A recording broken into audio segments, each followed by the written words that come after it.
जमरा यसरी उम्रिन्छन् जमरा। यति राम्रा भजन कि अब साह्रै राम्रो भजन घटस्थापनाको दिन चाहिँ राखेका जमरा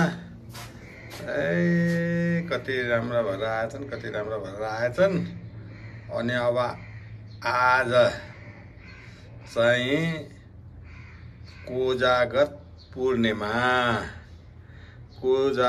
पूर्णिमाका दिन चाहिँ अब टीका विसर्जन हुन्छ अनि सेलाउनु पर्छ। अब टीकाका दिन दशमीका दिन दशैंको टीका सुरु हुन्छ। दशैंको टीका सुरु भइसकेपछि अनि आज पूर्णिमासम्म टीका रहन्छ। पूर्णिमासम्म टीका रहेपछि आज पूर्णिका दिन चाहिँ अब टीका लाएर दशैं विसर्जन हुन्छ अनि टीका समाप्त हुन्छ।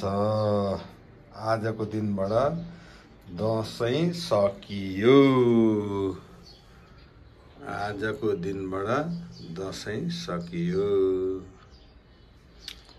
अब मैले यो जमरा कस्ता भएछन् भनेर यो अब टीकाका दिन लगाइए, टीकाको भोलिपल्ट लगाइए, एकादशीका दिन लगाइए, द्वादशीका दिन लगाइए, त्रयोदशीका दिन लगाइए, चतुर्दशीको दिन लगाइए र आज पनि पूर्णिमाको दिनसम्म नै जमरा यति बाँकी रहेछन्।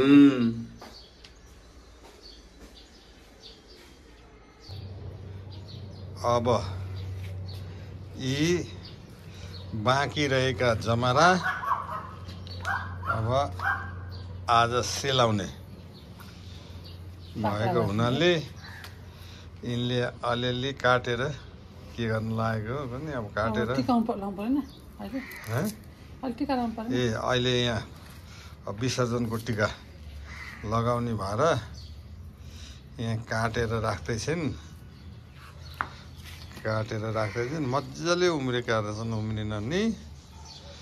अनि अब टीका लाउँदा बाँकी रहेका जमराहरू हुन्। यिनी कति राम्रा हुँदो रहेछन्। ल तिम्रो नि भिडियो आउने गरेको थियौ क्या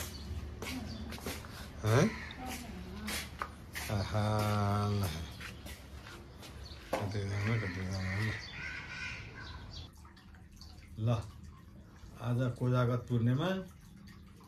अब दशैंको चाहिँ विसर्जन।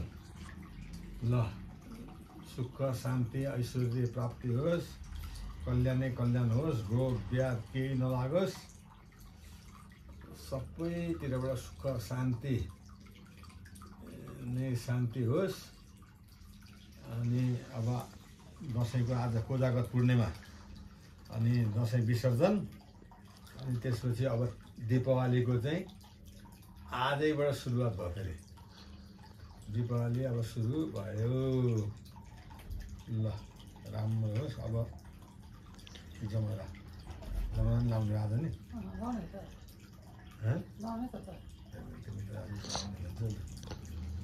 लु अब नानीलाई लगाइदिनु पर्यो।